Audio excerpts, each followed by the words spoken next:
I'm Rachel Johnson, co-host of the EduGals podcast, a part of the Education Podcast Network, just like the show you're listening to now. Shows on the network are individually owned, and opinions expressed may not reflect others. Find other interesting education podcasts at edupodcastnetwork.com.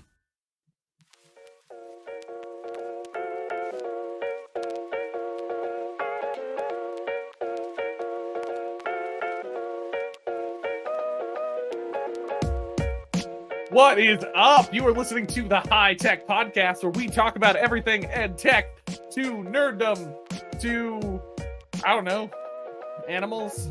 Will's what did you have for lunch today? You know, Yeah, sometimes it turns into a counseling session. What is up? I am Josh Schwartz, one of the hosts of the High Tech Podcast, joined by my other host. With a loop. That's all right. Hi, I'm Will, the other host. What is up? It is episode 142 of the High Tech Podcast. That slow numbering or reading of the numbers was totally not me scrolling back to the top of the page to see which number episode we were on.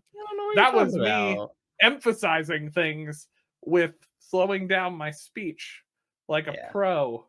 I loved it. I slowed down at the end there while I also said that, you know, it's a little really trying to emphasize exactly. Technique. Trying to keep everybody on their toes as they listen to the High Tech Podcast. Yeah, we are back for another week of the High Tech Podcast, continuing the crazy high tech hijinks. It's been even though everybody else has been listening to us continually per week, Will and I have been off for 2 weeks from actual recording, so it's been really a little weird. Yeah, and not only that, but like we had just started with StreamYard recently, and so then we take 2 weeks off, and that just makes we forgot how to use it, so rusty. Hence the looping. You know, it's the whole thing. Will and I are basically brand new podcast hosts. We don't remember how to podcast. This is just like the first time back. That's what 2 weeks does to you. It just knocks you out of the flow. No, we are excited. We have another guest joining us, Amanda from Edmentum. I said it correct, right? I nailed it. Got it. Here's the thing. We know their name, but I keep messing it up. Their name kind of like I keep wanting to say Edmentum. I don't know why. Or way too much X-Men. Yeah, maybe I've been watching X-Men or not. But no. Amanda's going to be joining us this week. She is coming from Edmentum. They are a digital curriculum creator. Will and I are kind of being vague about this because we kind of met them, talked to them online. They sounded interesting. We wanted to talk to them. They sound like they're doing some fun stuff in education. But beyond that, Will and I at this moment have not actually interviewed Amanda, so we don't really know much about their tool or what they do and how they do it, but they seem pretty cool. We've seen some good stuff about them online. We're excited to talk with Amanda and learn more about what they're doing. So Amanda's going to be joining us this week talking to us about how they partner with teachers, what their kind of curriculum creation looks like, and we might talk a little bit about some partnerships they've been doing here recently that interest Will and I think will interest you as we're listening to it. But just like every episode, it's a journey. We'll see what happens. We'll see where we're going. We're rolling around. Always about meeting new friends. Yeah, when we pull up their products and service listings area, it's like a full page long. So I'm seeing everything from K-12 to adult education to professional services for like teachers. Like it seems like they're a service provider, a curriculum provider, a software provider. So we'll get into a little bit of what they are and how they can serve you in your classroom. That's always the goal with our conversations.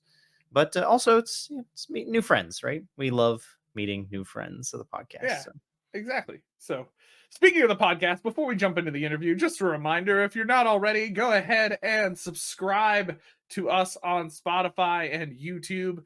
We are on the interwebs. I mean, that should be obvious because I don't know where you'd be listening to us if you're not. If you didn't know that already, that'd be weird. Somebody somewhere is downloading our episodes somehow and putting them out on the radio. Wouldn't that be ironic? That would be crazy. That would be new ideas. Anyway, make sure to subscribe to us on Spotify and YouTube. Also check us out on social media at Twitter. We'll talk more about that stuff later and blah, blah, blah. But make sure to subscribe to us so you can be up to date on the new fun episodes, especially as some new cool stuff is coming your way from the High Tech Podcast. We have some fun things to announce. We don't know exactly what those are yet because Will and I are starting to talk about them tonight. But there will be fun things to announce about the High Tech Podcast here in the coming months. So make sure to keep following us. With that said, enough of the two of us. Let's move over and hear from Amanda. All right, folks, we are here. We are ready. We are having fun already. A couple of laughs with Amanda from the Chief Strategy Officer from Edmentum. Now, I've got to come back around because I loved what you said to us in pre, so I'll just come at it. It's Amanda Kocon, and that was your little mnemonic there was kind of like no joking Kocon. No joking Kocon. Yeah, we use a mnemonic for I love Kocon. It is rarely pronounced correctly. Got a K and a C that have different sounds, two O's that sound different. It's very confusing. I was expecting something like cosin or cocoon, like a cocoon maybe. I wasn't sure. I've heard them all. Yep, that's awesome. Well, thank you. Amanda's like, I've lived this. You don't need to tell me. It's okay. For everyone else to hear now. Right. We greatly appreciate you taking the time with us and joining with us, and we're excited to hear a bit about Edmentum and the platform and the offerings that you have. But before we jump into that, just a little bit of background for our audience about you. What's your background in education, around education? How did you get to where you are today? That's a great question. First of all, it's a privilege to be with you two. I'm a fan of the work you're doing and a fan of the work that you guys do to support educators and to make, frankly, the jobs that they do easier and more joyful and possible, right? So really excited to be here today. So I started my education journey as a second career. And I came into it really looking from an advocacy standpoint. So a little over a decade ago, probably longer than that if I'm honest, I joined an organization that was really fixated on thinking about how to make the role of the teacher doable, ensure that K-12 teachers were trained and prepared and diverse. And so I came in as the head of growth and ultimately the chief strategy officer for an organization called the New Teacher Project, called TNTP. And we did training, preparation, work, as well as a lot of research, frankly, into what was happening in schools and classrooms with teachers, with kids, and was hugely proud of that work. As part of that, back in probably 2013, 2014, my team from a policy and publications research division started to do work about like what was really happening at the intersection of teaching, content, and technology. And so we started ramping up a lot of work in that space in particular. One of the things we were doing was really focusing on what we then called blended learning. Remember those days? We were talking about like what it would actually take for teachers to really embrace and harness technology, not as frankly a replacement, right? But really thinking about how could this make them more efficient in the sense of like using their time more with kids and less on the administrative stuff. And so we did a lot of work in that space. And I would say that was the place where I got frankly obsessed about the use of time and technology and content on behalf of driving growth for kids. We then moved into doing some work around who was getting opportunity and who wasn't. So from an equity access perspective, and I joined Edmentum for me as part of the continuation of that journey. So really wanted to dive deep into thinking about how product services from the space of education technology could continue that journey of really supporting teachers. Not, at TNTP, we were fabulous consultants and advisors. I wanted to be in on building the thing and working with educators on solving their stickiest issues. Yeah. Okay. That's super cool. That's part of one of those big issues that instructors wrestle with on a daily basis, right? But you say ed tech, and sometimes people go, ugh, I need the education first. I don't want the tech. Then they get stuck on that. It's like you said, we're researching that intersection because today you can't, and it's been true for a long time. Josh and I've talked about this a number of times, but like the pencil was technology, folks. The keyboard was technology, but today people assume technology is whole different, and we have to have it. You can't get education without this. So it's really interesting to know that you were doing that research in the blended learning moment or milieu, but I mean, that hasn't gone anywhere. It's just gotten new names. It's gotten the pandemic changed it a bit, but all of that's good. That's right. Yeah. A bit. Sorry, I just leaned onto the pandemic changed it a bit. That's one way to put it. Sorry, just a little bit. So for our listeners, to get I think a little bit of a better understanding, what does Edmentum do, right? So like if you're just kind of I always joke, you've got like 5 seconds to tell somebody what this actually does. What is it that Edmentum tries to come in and help do in the teaching space? Yeah, so Edmentum has been innovating in teaching and learning for well over 60 years.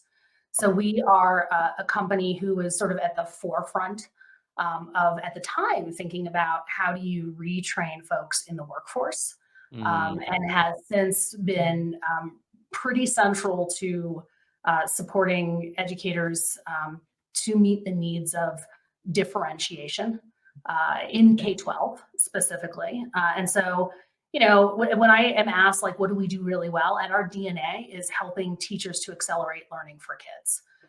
So we have a suite of products and services which are really about helping kids catch up. So think about that as products like ExactPath, which offer adapt assessment and then adaptive learning paths for kids to help them recover skills. Where teachers are able to use that within their classroom, small group instruction, individual instruction.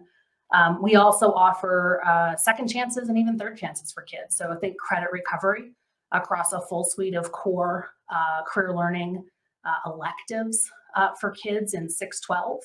And then we offer a series of things to help, which is just as important for teachers, as you guys know, helping kids stay on track. So how do we make sure that kids get plentiful access to grade level content and get a chance to practice, and that teachers can assign that practice material so kids get to mastery and proficiency on grade level and can move beyond grade level. Right. And then the last bucket of things that we do, by the way, to stay on track, is there's a well-loved product which Edmentum is associated with, which is called Study Island. In that space, has been a key product for a lot of teachers. A lot of teacher, actually even individual buying of that product over the years. And then the last thing is really, we want to make sure that kids ultimately are prepared, not just for the next grade, if you will, or for post-secondary, but to thrive in life, right? And so how do we help kids really understand their options so that they can chart a path, them and their families can chart a path that makes sense to them. So what that looks like is middle school career exploration, content courses like AP, things that get you ready for college, that get you ready for career, that get you ready to think about even soft skills, right? Durable skills, how are we communicating, writing, et cetera. And so there are a whole suite of products that you would sort of call, software products, content products at Edmentum. And then around that, we are able to wrap teaching services. So where you have a district or a school that wants to offer, let's say, an AP bio course, but they really don't have a teacher. We are able to say, you can use our content and we will support you with a teacher, and or we will help you figure out how to build capacity within your district for more teachers. And so we think, teachers for us are a huge part of the puzzle, right? Like they are central to how we think about delivering services to kids. So the Swiss Army knife. Edmentum is the educational Swiss Army knife of. I've got the products and service list here, and it's long. Josh and I already joked about it a little bit beforehand, not in a bad way, but it's like, whoa, courseware, Apex, virtual tutoring, ExactPath. You say you associate with Study Island, like that's a lot of areas that you're creating content, creating opportunity, working with instructors to train them in those. Like, holy smokes. I would say less than a Swiss. Well, so Swiss Army knife can do, lots of different jobs. I think what's important is that each one of these pieces it is purpose built, right, for a very specific purpose. There is no silver bullet. We know that, right? So when you think about designing systems of intervention, systems of supporting really diverse learners within a classroom and even outside of a classroom, right? Wherever kids are learning, we know we've got to bring lots of different tools to bear. And so when I say we wrap, services around all of this, really what I mean is helping to design systems of intervention, whether that be you're working in an MTSS capacity or an RTI capacity, or you're really just thinking about what do your tier 1 kids need? Post-pandemic, although this was true pre-pandemic too, most kids need support in one subject or another. I mean, my kids, your kids, our listeners' kids are no different. That learning is not, it's not wholly linear, right? Like you can be ahead in math and behind in reading, and that's okay. Our job is to meet where you are and bring the tools to bear to get you there. And so, it's a big portfolio. But I would say it's the right portfolio for the right usage. Okay. That's interesting because it kind of sounds like, if I'm understanding this correct, like from your perspective, the portfolio really is like a big portfolio of intervention, basically kind of tools and spaces, right? Is to kind of help fit into those holes where it's hard for the school and the teacher to have all of that available and to kind of not personalize, but kind of fit the students' needs a bit more in a way that they're kind of probably under resourced. Is that a fair way to kind of break that down and what you guys are doing? Well, I think that's right. Like we aren't in, we are, traditionally in the space, you would say we are supplemental products. We are things that you use in addition to a core sequence. And so, and we say that proudly, actually. We know kids need, high quality content and materials and supports in lots of different modalities. And that to meet individual kids' needs and to allow teachers to do that, PS, we need lots of different sort of arrows in our quiver. And so we've thought really carefully about what are the things, again, that are about like really, assessments that help understand and diagnose where a kid is, targeting skills recovery and closing those gaps. And then for kids that are like, just need more practice on grade level, we got that too. And then for kids that, frankly need a second or third chance, we have that as well. I think the thing that is a little different potentially about us is we've really leaned in hard about, how do you think about kids who are also accelerated? And so, we have and have built a foundation, Apex in particular, which was an acquisition of Edmentum a couple of years ago, really built its brand on access and AP for all, and making sure that kids in a rural community or an urban school that just don't have access to those courses get access. And I think that's a great thing, right? All of our kids, I grew up in a rural community. We did not have access to AP courses. I landed in college. Looking back, I was absolutely remediated. Let's be clear. Like I was, I was like, okay, so we're going to give her like, the basic math. And I didn't know AP was a thing. I landed and watched all these kids go to the front of registration who had all tested out of courses. And that wasn't an option for me. Fast forward, that's an option for kids all over this country and frankly, globally at this point. Right. Yeah. I remember, in my like educational context as a 10th grader, 12th grader, I was in a homeschooling environment. Like those same things weren't available to me. I did end up getting to community college, which acted like that AP experience for me. But there's any number of reasons why learners don't have that access to something like AP, which helps folks take that extra step if they have the skills. Yeah. That's right. Yeah. I mean, I knew what AP was, but I didn't go there. I was on the other side. It was like I was the kid that what was the award I always got, which was like, most improved, which was like you did horrible in the beginning, but like you made it to mediocre by the end. Good job, Josh. It was solid work. Yeah, exactly.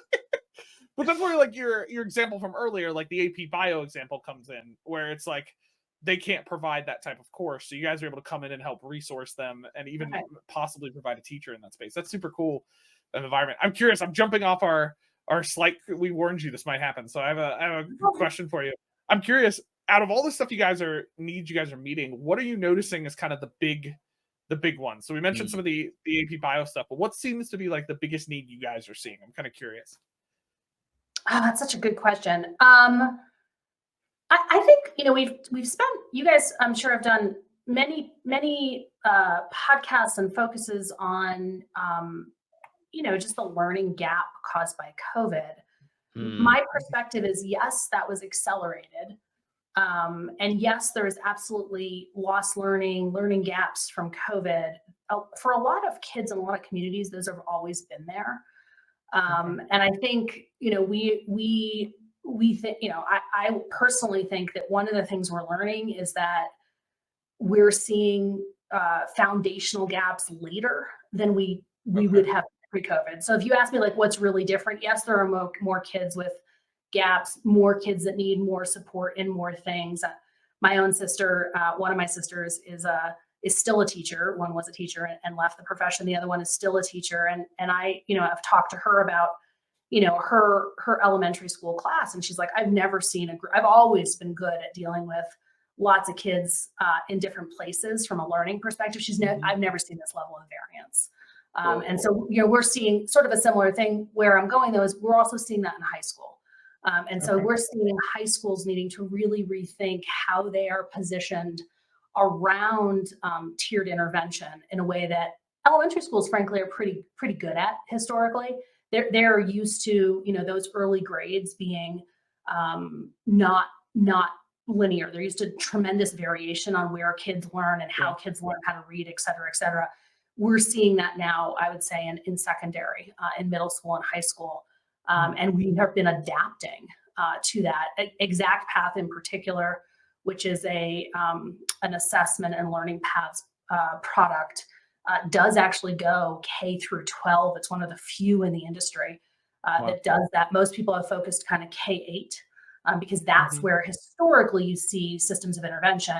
We're positioned to be helping with systems intervention through middle and high school. And so, and that's both skills remediation, but also frankly, concept recovery. Like, what do you need to be really good at to be successful in Algebra 1?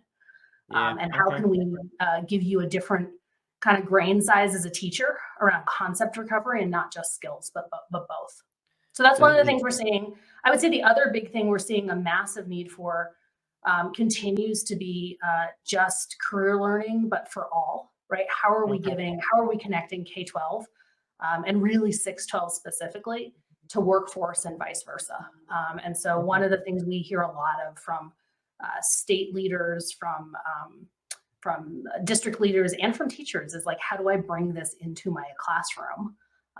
Making sure that all kids get sort of access to, I mean, it's something I want for my own kids. Like, I want them to have a sense of, what are the options and how are jobs changing and how do I think about those things. Well, and I have a younger cousin still. I think he's a junior, about to be senior. Yeah, something like that. And I think about the classes and access he has today to hardware and software that just didn't exist in the commercial space as a student for me. Like, he's taking a photography class and it's all digital photography and they work in Photoshop. And I'm like, no district would have been able to buy digital cameras at my age in that space, but would have been able to spend that money on Adobe Creative Cloud either. And here he has access to legitimate, authentic software, authentic practices that could give him a leg up in the workforce come that time. I mean, that is what we want to see. So it's very interesting to see that opportunity. I'm glad that Edmentum's connected with that and working in that space as well, because like you said, while it's pre-pandemic, the issues there, like the learning loss of summers has always been a research area. We wind down into the summer, we wind back up in the fall. Kids are not picking things up, but now you have that exacerbated by this COVID experience. And it feels like 10 years ago, but that's 4 years ago. That's over the last 4 years this has been happening. And it's interesting that now if I look at a 16 and or a 17-year-old, I have two in mind. The 16-year-old is accelerating, doing well, doing great, but she was 13 or 14 when all this started. And that 17-year-old is completely unmotivated, slacking, barely hitting the minimums, really can't connect with peers anymore. Like, those impacts, two different people, same time frame, are all over the place. And that's where I'm glad that you've got the resources, not only there for things that are going to come from K to 12, but just hitting this target area right now of kids who are coming out of 2020. It's significant trouble. Well, and I think their expectations, right, have shifted, and so have the expectations of their families. And I just think that that's one of those things that, as educators, we got to meet that moment too. It was shifting for a while, to be honest. Like, if we really go back even pre-pandemic, there were lots of kids for whom the way that we think about high school and what they're learning and the engagement levels wasn't working. And we saw them as mostly the exception. There are more of those kids, and you're seeing it in everything from absenteeism rates to teachers just saying it's harder to engage and keep in the flow with this particular group of kids. And I just don't think that's going to change. It's changed how we think about content and content development. It's changed how we even think about things like, our learning paths work, which is how do you keep a kid motivated, and how does that work continue to draw them along and have them have a sense of not only being in the zone of proximal development for a kid, but having them feel successful so they try the next hard thing. And teachers do this work every single day. And so how we bring that into product, we spend a lot of time with educators trying to understand, like, talk to us about your class right now. Like, what are the sort of what's the continuum of personas of kids you're really working with, and what are those needs, and how are you thinking about engagement in a different kind of way? It sounds like from some of the conversations so far, Edmentum is something that's going to be maybe more available or more applied at a district level. I can see the strategy behind wanting to be involved at a district level. Is that the case? Can a single instructor reach out and try to get assistance trying to work with the product? How does that work? Yeah, they do. I mean, again, we've been around for well over 60 years. I would say that a lot of our best and longest customers started with a teacher being really interested in trying to meet a need in his or her classroom. And that includes folks that frankly raised monies in all sorts of ways to get something like, As educators, right? Like, that's what they do. They're incredible. And trying to get something like Study Island, or trying to get access for a kid to be able to take a credit recovery course, or just advocating frankly for their kids and for themselves with their building leader. And then ultimately a building leader, the teacher reaches out or a building leader reaches out, and we're there to meet them. I mean, yes, we also do district level, big district level implementations, but even then, to really do the work we're talking about, it requires that you work with teachers, and how particularly with something like intervention, you are talking about how these things fit into and support and elevate the classroom practice. And so when you're talking about that kind of curation and design, you've got to work with educators. So we have a services team that spends a lot of time training educators, listening to educators, taking feedback. We take our in-product feedback, by the way, very seriously. We have a team twice a month. We sit down and we read it all. We read all of because that is where you get the really good stuff. It's like, I'm struggling with this, I can't find that. And it would be very simple from a product standpoint to say, well, that's simple. We know where it is. We know where that report is you're looking for. And when we put ourselves in the space of a teacher who is strapped for time and is trying to find, a piece of data that is going to help them differentiate instruction for the kid, we want that to be real easy to find. So when they say to us, like, barrier out of the way, find it doesn't matter how good our logic is. We're like, let's change this up, right? Let's make this something that is, again, it makes their job easier. That's awesome. Can a teacher get like a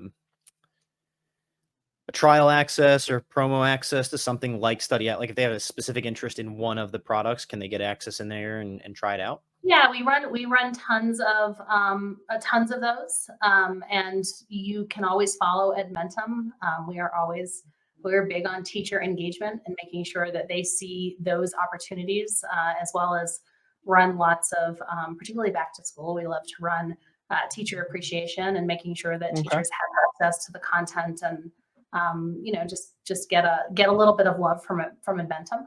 And so you can find us on all of the socials, and always, feel free to reach out, because those are well trafficked. Trust me, well trafficked.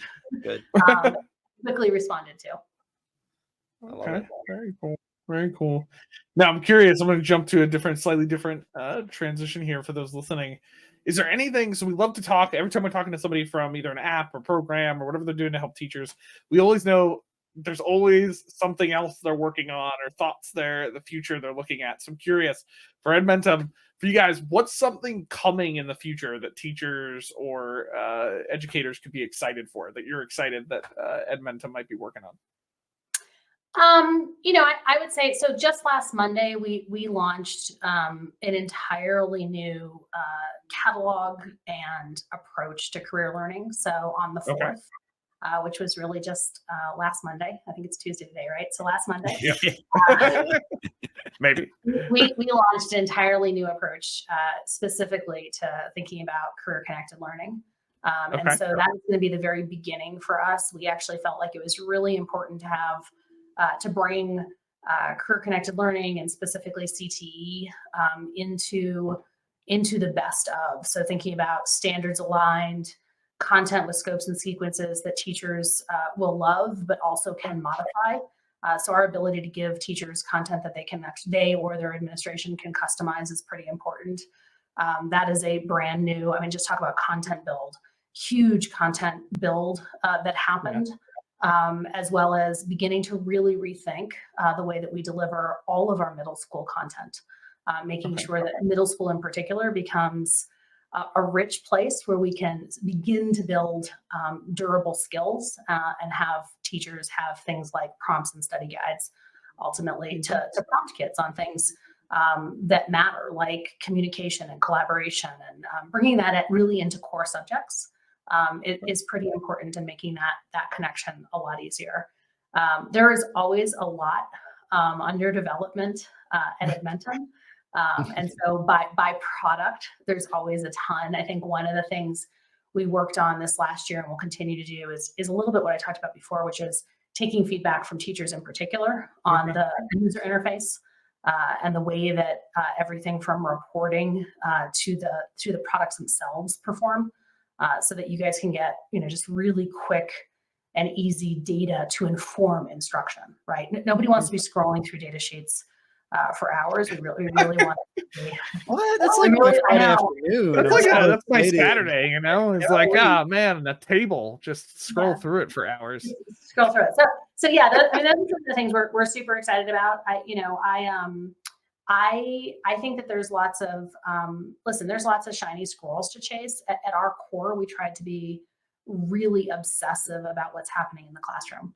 And it doesn't matter if that's true, whether we're supporting a district, right, in their full implementation. It all starts in the classroom and in that moment of teaching and learning. And so we try to be really honest about what's going to be, what feels good to us because it's super sparkly versus what's going to deliver some value to kids and to educators. There's nothing out there that's super sparkly right now. That's for sure. No. I really I will say, I think some of the stuff, the things that get me excited in my seat are just the research that we have that we can show teachers about that when they put kids on exact path, it really does close skills gaps. We really are seeing massive acceleration and closing of learning gaps in math and English. And that actually, to me, is really sexy, right? When you can say, I actually worked with this kid and they're in a very different place than they were when they started with me. And I got them there in a matter of 2-3 months. I think that's incredible. And that you build on that, right, over time. So, and like you said, I like that. It's funny, it's sexy, right? But there's that sparkliness to that too. Like, you've created an intervention, you're able to measure it, identify it. And one of those famous, for me, stories of that is a educator by the name of Beth Box out of Florida, who gamified her class, and she was having such bad participation rates. It was going so poorly before the gamification. She gamified it and got 100% participation rates, and that's something that speaks for itself, right? It's not like, I ticked it up 62 to 63%. It's not like I made it just like a nice slow scale upward all semester. It's like I revolutionized my classroom. My intervention is working. And actually, at the end of the day, we're talking about numbers. There's a percentage sign, but we know, the three of us here and our listeners know, that's about a student's life. And that is the most important thing possible. that kid now has greater opportunity because they have greater knowledge, they have greater skill, and that's going to serve them for the rest of their lives. So I'm very excited to know that Edmentum has this stack. I have a vertical screen on the right here, Yeah. and it's full of the products and services that Edmentum offers from I just think Coursera. it's interesting, right? Like, I just think like teaching and learning is relentlessly human. It's relentlessly personal. Yeah. And how you come in to support that matters. So, I think in education, at least, for the last time I've been in it, everybody, people always search for a silver bullet. And at the end of the day, there is no one thing that if we do is going to change the game for all kids and support all teachers. And so how you bring, the right set of products, services, educators, administrators together to solve these big sticky issues, I think is what's at play. And not making it too complicated either, right? Like we really do try to listen in on what's the problem you're trying to solve, and let us help design a system that makes sense for the problem you're trying to solve. That sounds fun. Yeah, I love that. I have the best job in the whole world. I really do. Like, we have the best job.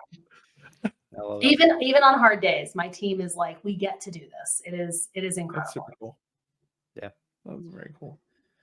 Well, thank you so much, Amanda, for giving us this insight into Edmentum, but also, I'm clicking with the fact that as you're talking, you're discussing the research that goes in, the ear you have to the teachers themselves, your goals and evaluation of the teachers, this philosophy behind variance, differentiation. Like, it's not just a service here. That's all good education, all good philosophy. I really appreciate you taking the time to open that up for us and show us what that means to not only you, but of course as a representative of Edmentum and what you're trying to accomplish in education. No, thank you. I appreciate it. I appreciate the time and the platform to talk about it. So and good questions, good fun questions. Folks can find you all at Edmentum across the socials. Great. Edmentum.com is a place to start and stop. Josh is Johnny on the spot with some on-screen information right below me at Edmentum.com. We're having fun with the new platform, so we're just going to make sure stuff lands.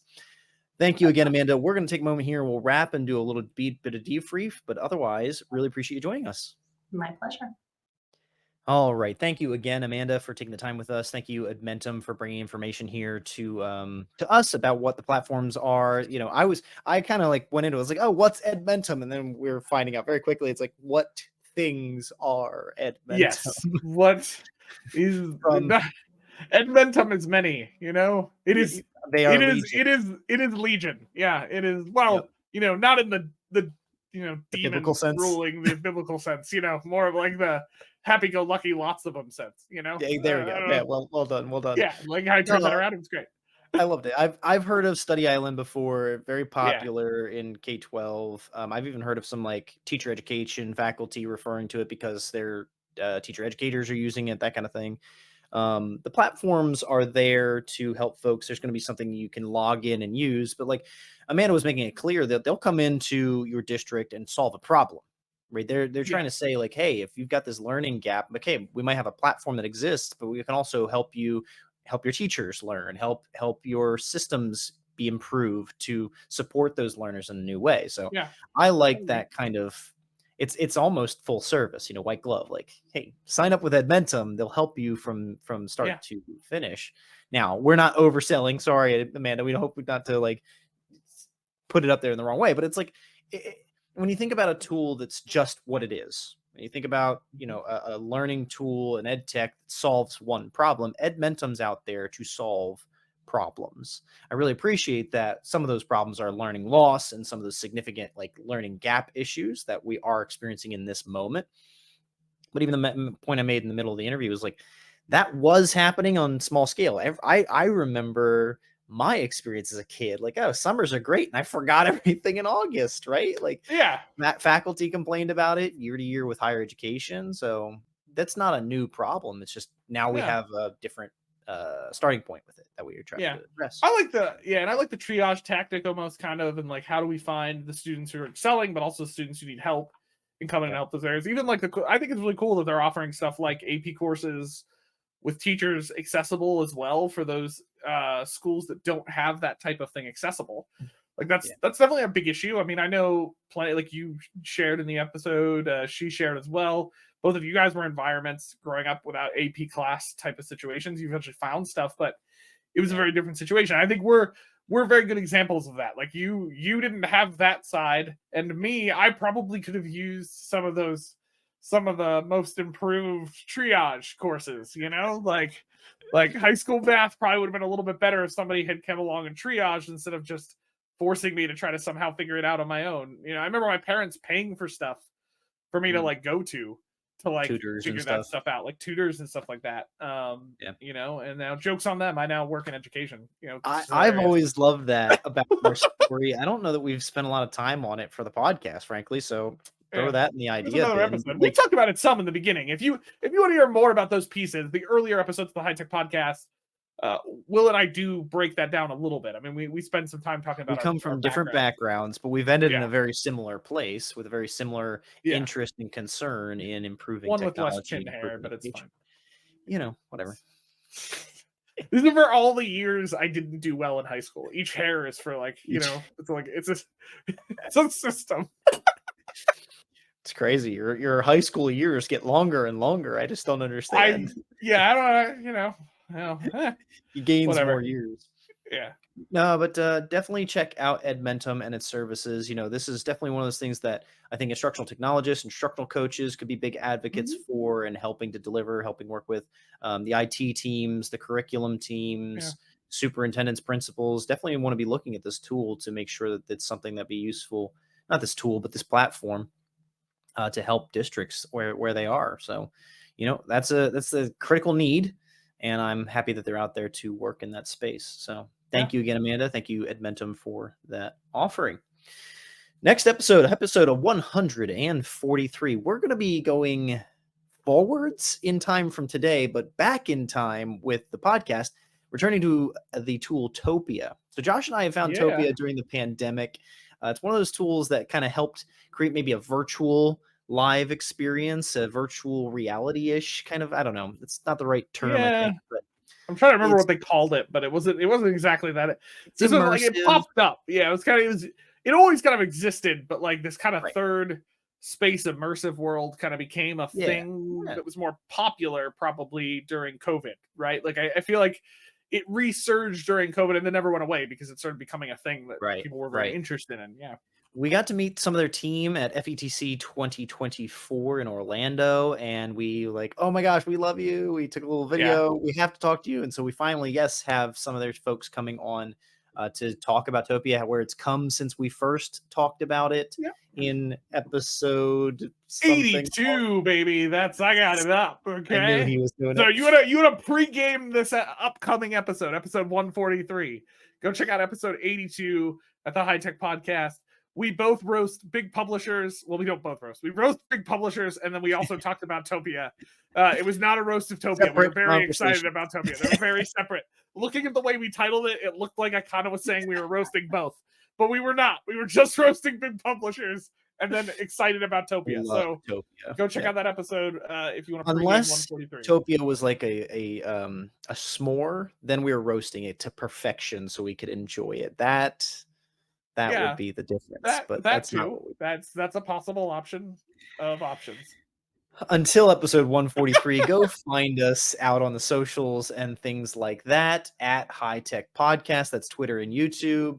Email us, inbox at hightechpod.us if you'd like to come on the podcast. We love guests. We love new friends. And so that's one of those easy ways for you to reach out to us. We can't find all of you. I try, but sometimes I need some of your help to find us. So please do reach out, inbox at hightechpod.us. That's not just tools.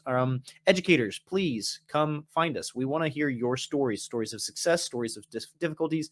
Are you working through something right now that is difficult and you need some assistance? Glad to offer it. Let's record that, put that conversation together so we can put it out there for more people to be assisted. Once we've made every single one of our episodes, they end up on the High Tech website, which is hightechpod.us. Every single episode has an episode page, which has information about the conversation that we had, and specifically the tool we've offered up. So if you want to learn more about a tool, want to learn more about Edmentum in the context of this episode, head over to hightechpod.us, check out the episode page, and you'll find all the information to get started. Thank you again, folks, for joining us for another week as we continue to learn what it looks like to harness technology in the classroom, whether it's online